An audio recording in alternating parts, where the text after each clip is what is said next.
오늘은 우리가 절기를 꼭 지키진 않지만 흔히들 종려주일이라고 합니다.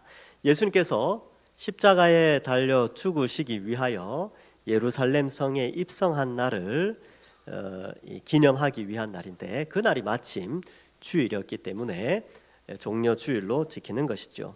많은 사람들은 정치적인 왕을 맞이하는 의미에서 호산나 다윗의 자손이여 찬송하리로다 라고 했지만, 예수님은 온 인류의 죄의 형벌을 대신하기 위해서 영광스러운 모습으로 예루살렘에 입성한 날이기도 합니다.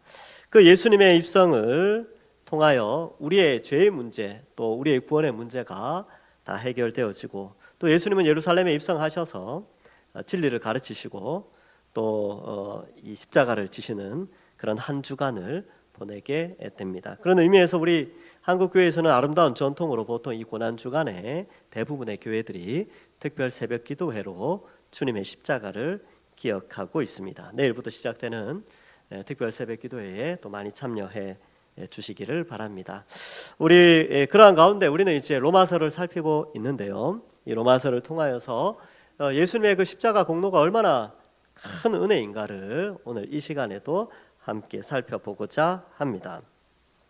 여러분, 천국에 들어가면 어떤 일이 일어날까요? 우리 천국은 우리가 생각해 볼 때는 많은 사람들이 이제 이 지구상이 아닌 그 어떤 공간에서 하나님과 행복하게 사는 것, 축복을 누리며 사는 것이다 라는 생각을 많이 할 겁니다.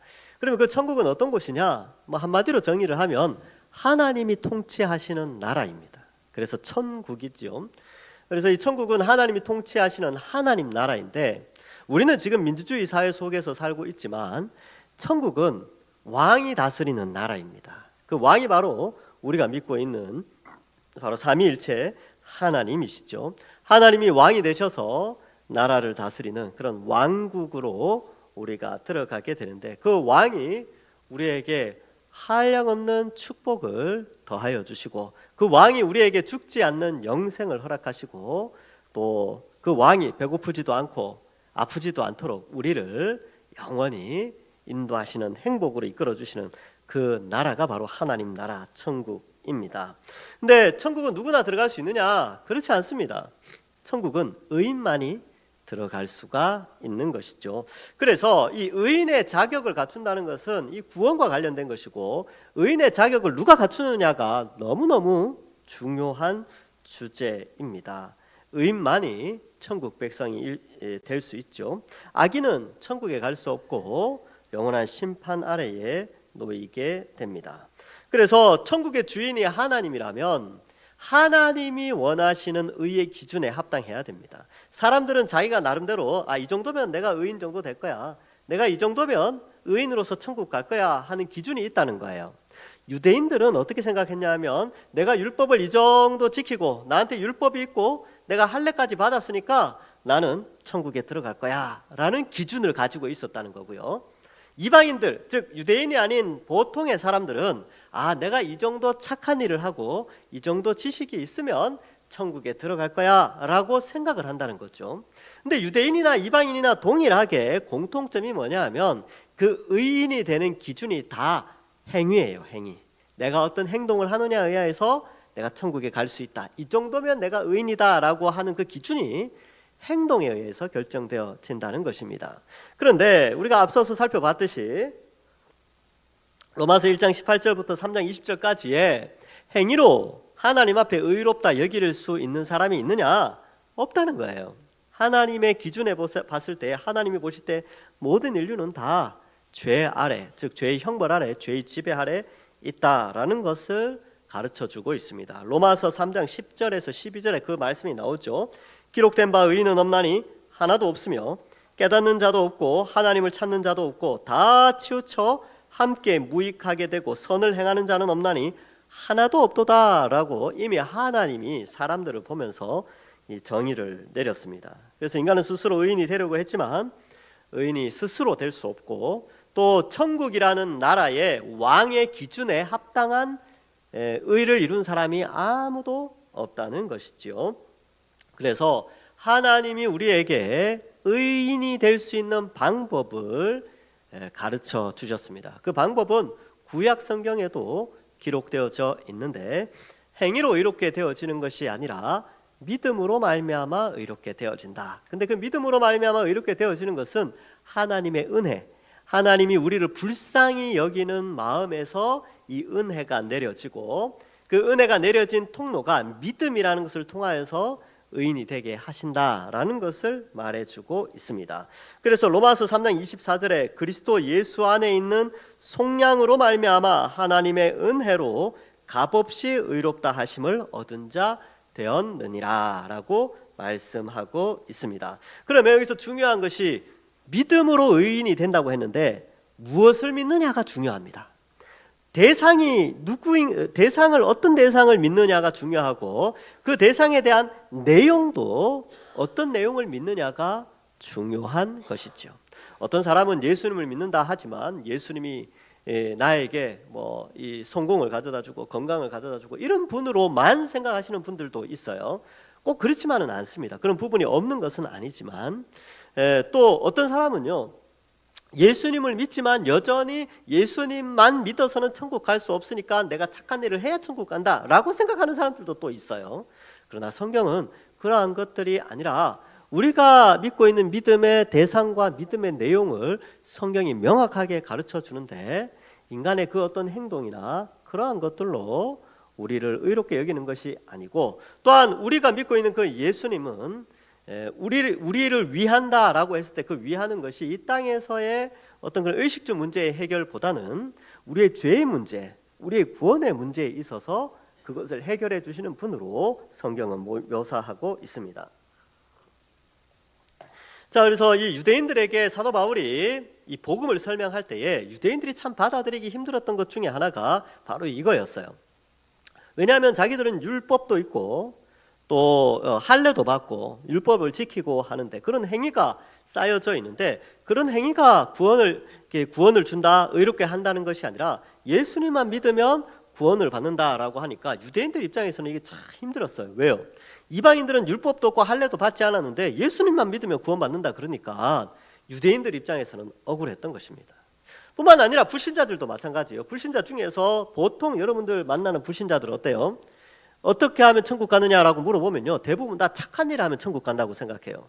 그런데 우리가 그런 말 하는 거죠. 아니, 착한 일 한다고 천국 가는 게 아니고 예수님을 믿으면 천국 간다, 이 말을 하면 싫어합니다. 왜? 자기가 이때까지 착한 일 많이 해서 천국 가려고, 자기 좋은 데 가려고 착한 일 많이 했는데 착한 일로는 천국 가는 게 아니고 예수님을 믿어야 천국 간다 그러니까 안 받아들여지는 거예요. 억울한 거예요. 그러니까 유대인이나 이방인이나 다 행위로 의인이 되고 행위로 구원을 받는다라고 했을 때, 그런 전제를 깔고 있을 때 복음이 딱 선포되어지면요, 이 복음에 대해서 상당히 거부 반응이 있어요. 왜냐하면 억울하니까. 착한 일 많이 했는데 그게 다 없어진다고 하니 그게 의미가 없다 그러니까 억울한 거죠. 근데 누구에게 은혜가 있냐면 자신이 죄인이고 자신이 죄를 많이 지었고 나는 더 이상 천국에 내 행위를 살펴볼 때 내가 더 이상 천국에 갈 수 없는, 나 지옥에 가겠구나 라고 하는데 복음이 딱 들려질 때 어떨까요? 감격이 있겠죠. 행위가 아니라 하나님을 믿음으로 말미암아 구원을 받는구나, 예수님이 나의 죄의 형벌을 대신해서 십자가에 죽으셨구나, 그 예수님을 믿고 이제 나는 앞으로 하나님의 도우심, 성령의 도우심으로 이제 조금 더 거룩하게 살아가야 되겠구나, 이제 죄를 더 이상 안 지으려고 노력해야 되겠구나 라고 하는 그런 자들에게 은혜가 부어지고 그런 자들이 구원을 받는다고 하니까 유대인들의 입장이나 착한 사람들의 입장에서는 이게 참 쉽지 않은 그런 주제입니다. 그렇지만 성경은 우리에게 명확하게 말씀합니다. 우리가 의인이 되고 구원받는 것은 우리의 행위가 아니라 예수님을 믿는, 예수 그리스도의 속량, 그 삼위일체 하나님의 구원의 계획을 믿는 그것을 통하여서 구원을 받는다는 것이죠. 근데 이 내용이 사실은 신약 시대에 와서 나타난 것이 아니라 구약 성경에 이미 다 기록되어져 있었다는 것이지요. 그래서 사도 바울이, 하나님께서 사도 바울을 통하여서 구약을 제대로 좀 잘 해석하도록 유대인들에게 이 구약의 내용들을 가지고 믿음으로 의인이 된다라는 것을 설명해 주고 있습니다. 그 대표적인 것이 바로 이 아브라함 이야기지요. 창세기 15장 6절에 보면 아브라함이 여호와를 믿으니 여호와께서 이를 그의 의로 여기시고 라고 기록하고 있습니다. 그래서 9절에 보시면 그런데 이 복이 할례자에게냐 혹은 무할례자에게 도냐 무릇 우리가 말하기를 아브라함에게는 그 믿음이 의로 여겨졌다 하노라. 이제 왜 할례의 문제와 아브라함의 믿음의 문제를 가져오느냐 하면, 아브라함이 언제 할례를 받았는가가 중요합니다. 그리고 아브라함이 언제 믿음으로 말미암아 의인이 되었는가가 중요한데, 그 시기가 다르다는 거예요. 이 창세기 15장에서 이미 아브라함은 의인으로 인정되어집니다. 물론 12장에서 부름을 받을 때 이미 아브라함은 그걸 믿었죠. 하나님께서 땅을 주시고 또 민족을 번성케 하시고 또 모든 다른 민족들도 함께 복을 받는 그 하나님의 약속을 믿었어요.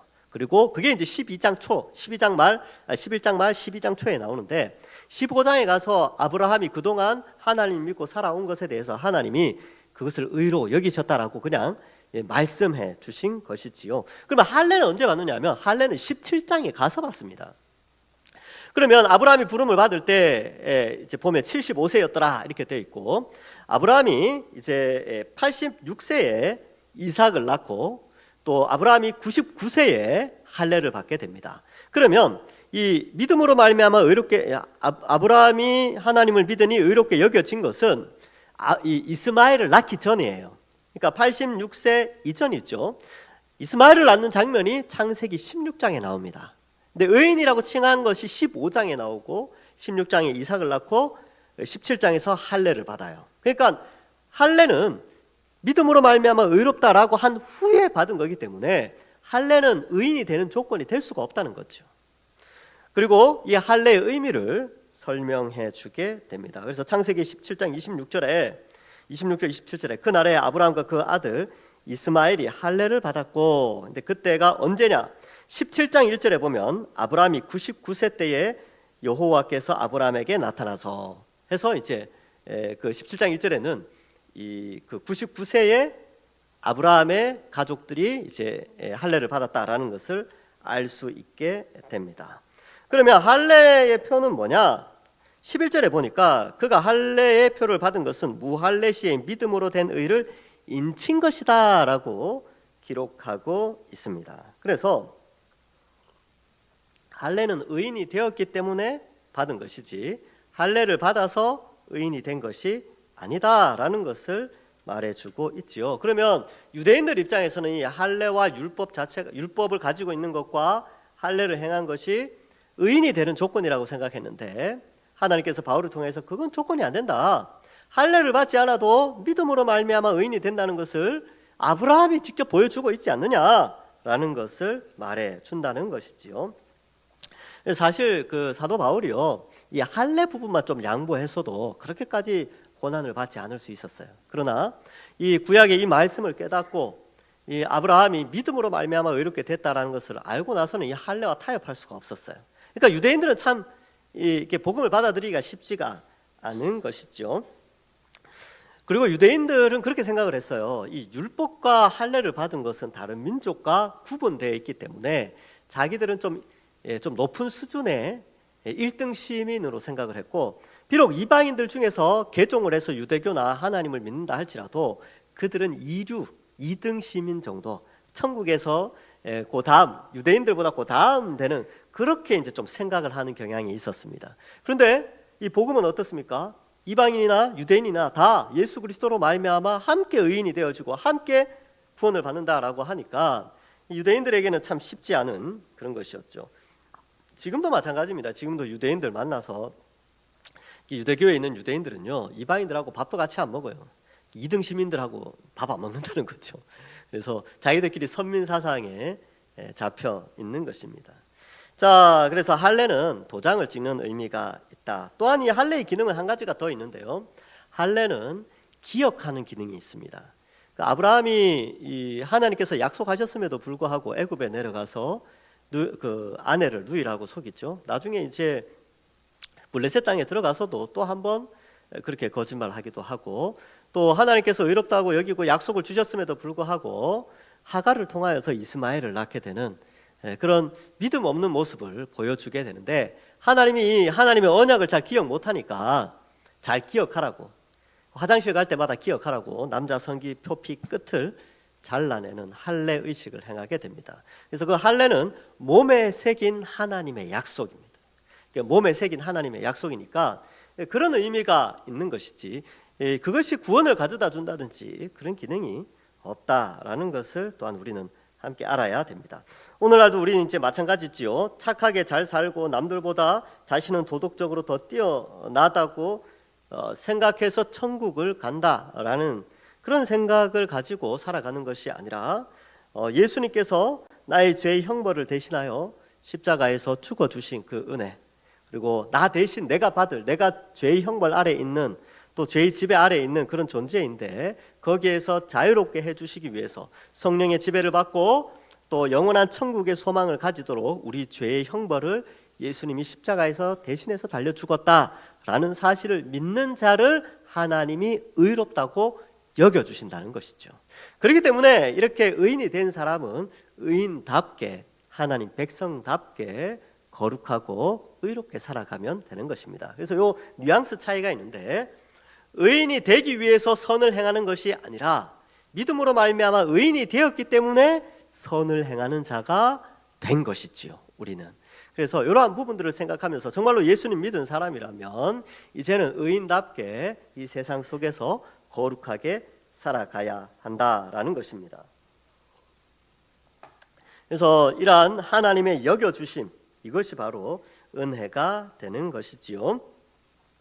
그래서 이 아브라함은요, 할례를 받은 사람과 할례를 받지 않은 사람의 동일한 조상이 되어집니다. 12절에 보니까 할례자의 조상이 되었나니 곧 할례 받을 자에게뿐 아니라 우리 조상 아브라함이 무할례 시에 가졌던 믿음의 자취를 따르는 자들에게도 그러하니라. 그래서 할례 받은 사람이나 안 받은 사람이나 아브라함은 믿음의 조상이 되어진다.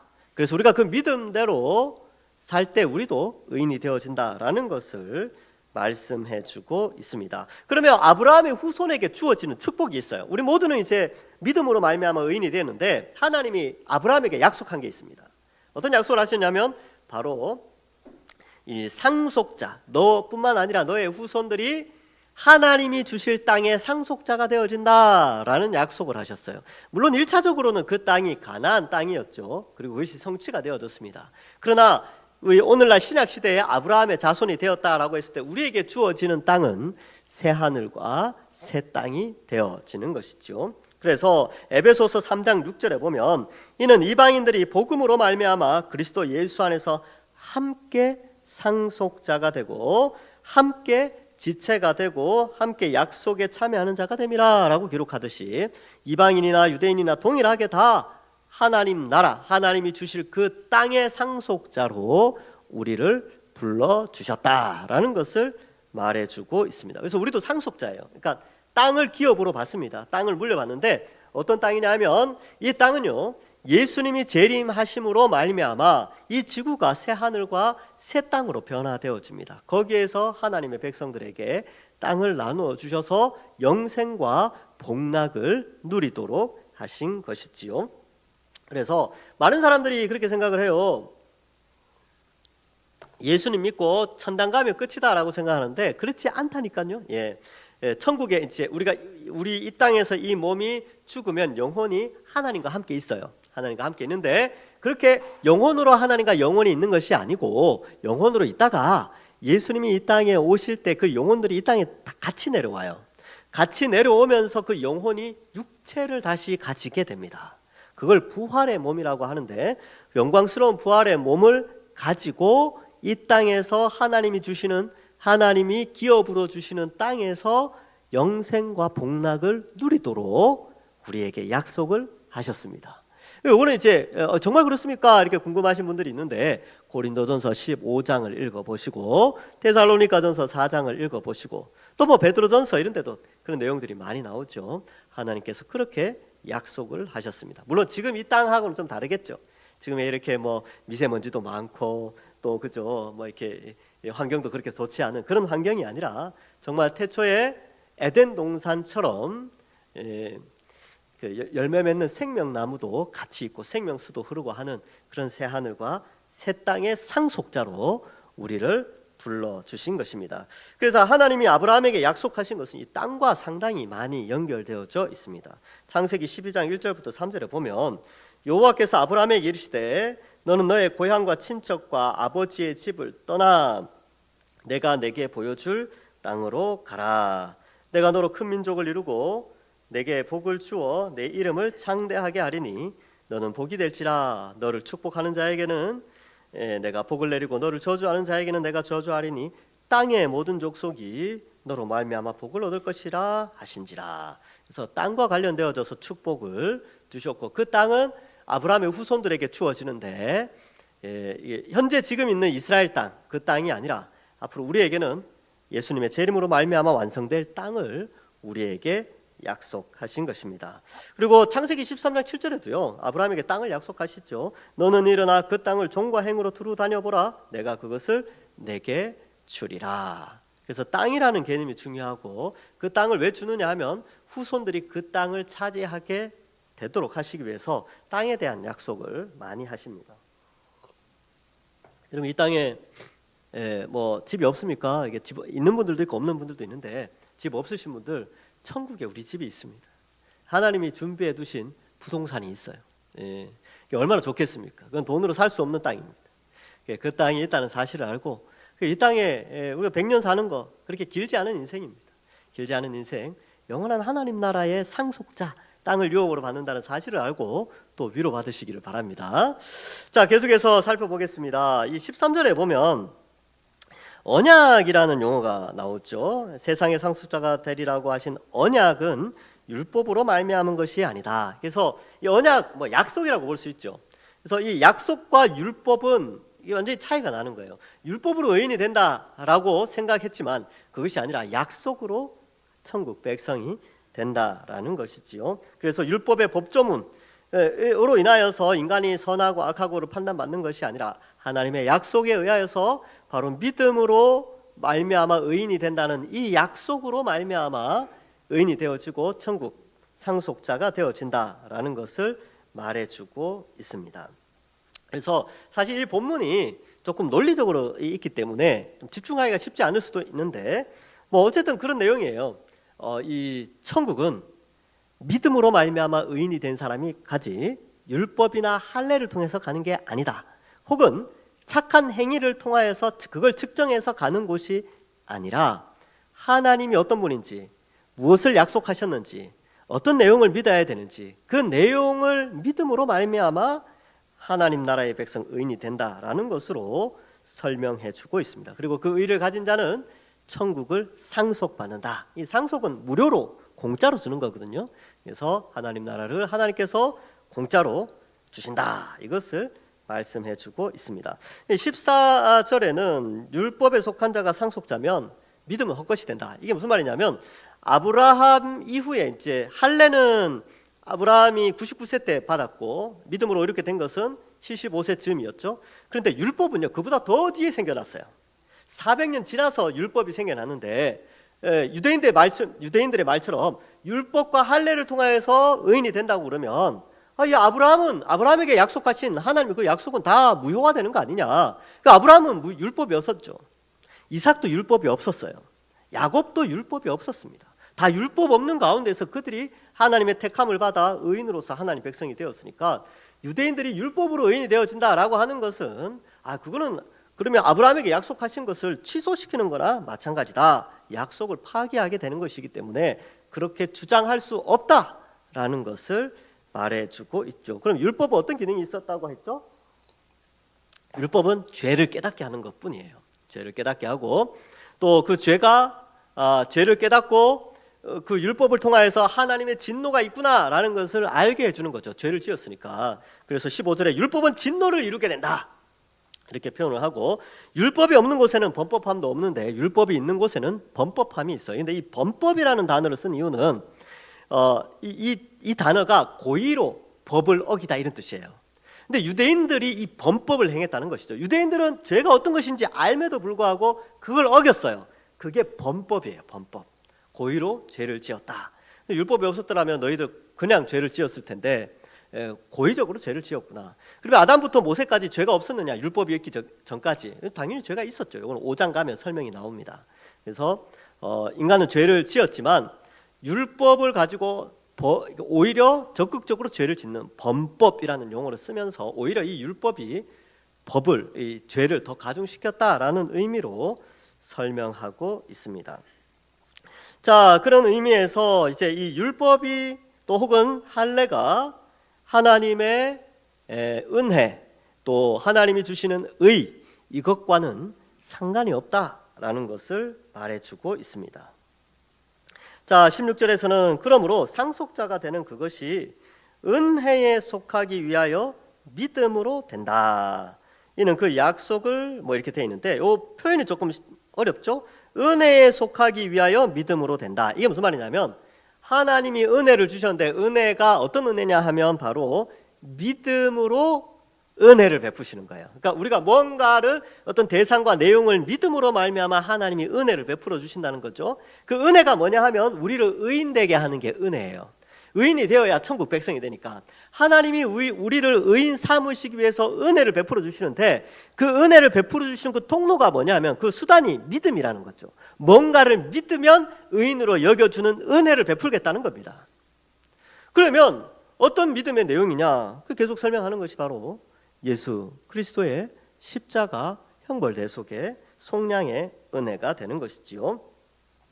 그래서 이제 하나님이 아브라함에게 하신 약속, 그 뒤에 보면 이제 이는 그 약속을 그 모든 후손에게 굳게 하려 하심이라라고 하는데 그 믿음을 뭘 믿느냐 하면 이 약속을 믿는 거예요.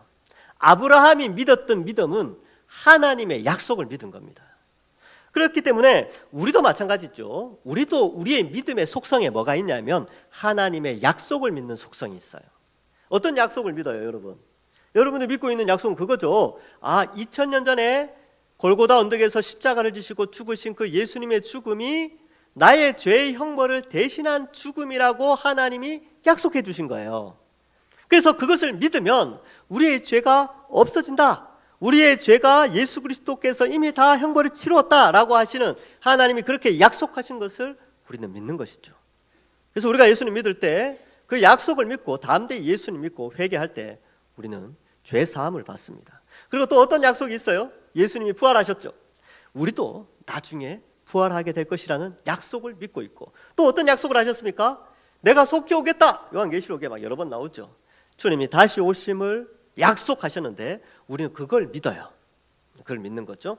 그런데 이 약속의 특징이 뭐냐 하면 이 약속은 상식적이지 않은 것들이 많습니다. 하나님이 약속하신 게 비상식적인 게 좀 많아요. 예를 들어 볼까요? 이제 이 아브라함에게 주신 믿음의 연속선상에 있는데 이거 이제 뒤에 거 같이 설명을 해드리면 아브라함이 믿었던 믿음의 내용과 우리가 믿는 믿음의 내용, 그건 이제 약속인데 하나님이 아브라함에게 약속하신 것은 사실 비상식적인 겁니다. 뭘 약속하셨냐면 지금 사라나 아브라함이나 자녀를 못 낳아요.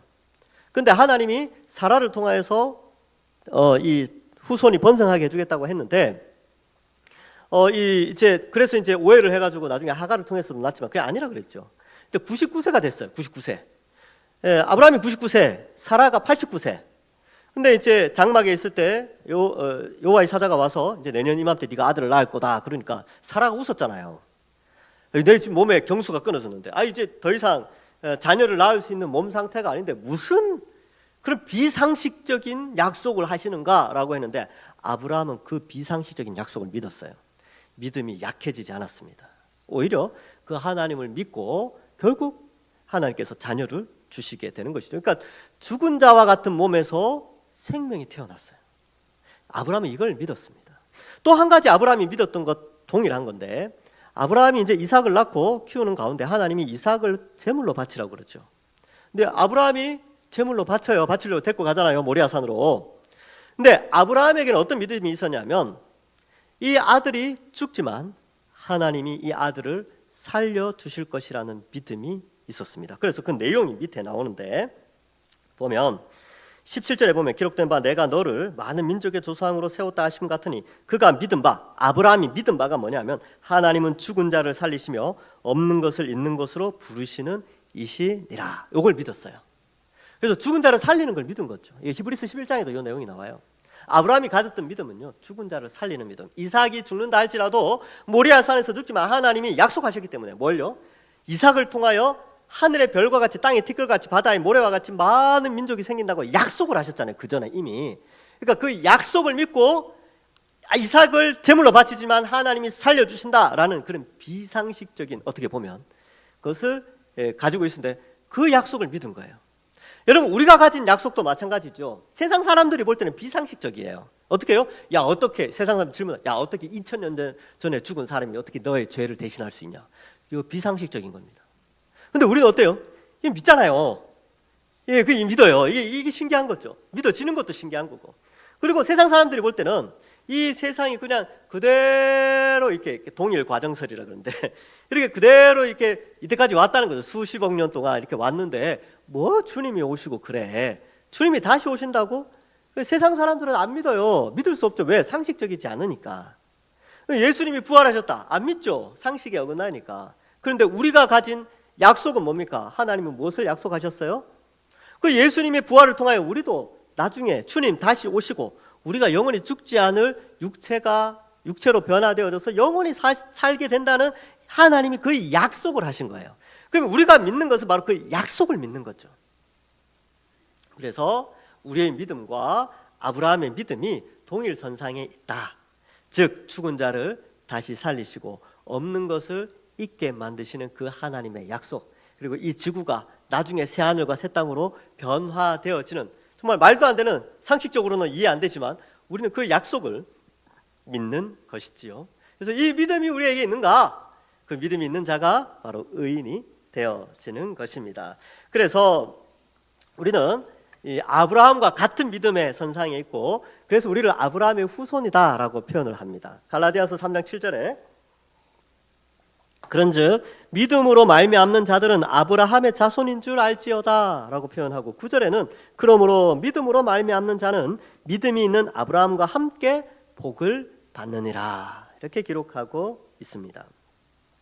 그래서 이 아브라함이 모든 민족의 조상으로 세워진 이유가 여기 있는 것이죠. 아브라함과 같이 유대인이든 이방인이든 하나님의 약속을 붙잡고 그것을 믿는 자는 하나님께서 의로 여겨주시고 의인으로서 천국을 누리게 해주신다라는 것이 17절까지의 내용입니다. 말씀을 맺습니다. 여러분, 우리도 마찬가지죠. 우리는 어떤 믿음을 가지고 어떤 약속을 믿고 믿음 생활을 합니까? 바로 앞에서 말씀드렸던 예수 그리스도의 십자가와 부활, 앞으로 또 완성될 하나님 나라, 거기에 상속자라는 것을 믿는 믿음으로 우리는 이 땅을 살아갑니다. 때로는 인생을 살면서 때로는 힘들고 지치고 어렵고 또 건강의 문제나 물질의 문제로 힘들고 어렵다 할지라도 이 약속을 믿고 다시 힘을 내시고, 또 하나님께서 우리를 택하여 구원해 주셨으니까 우리가 살아가는 인생 가운데 우리를 지키시고 돌보아 주십니다. 그 믿음 가지고 하나님께 기도하면서 우리의 삶의 여러 가지 문제들 하나님 의지하면서 이번 한 주간도, 이 비록 고난 주간이지만 우리를 위하여 십자가에 달려 죽으신 그 예수님의 고난을 생각하면서 또한 하나님이 이렇게 나를 사랑하셨구나라는 것을 깨달으며 하나님을 찬송하며 한 주간 살아가시는 우리 모든 주의 백성들 되기를 주님의 이름으로 간절히 축원합니다. 기도하겠습니다. 하나님 아버지, 은혜를 감사합니다. 하나님의 약속을 믿는 믿음을 우리에게 허락하여 주시고 그 믿음으로 말미암아 우리를 의롭다 여겨주신 은혜 감사합니다.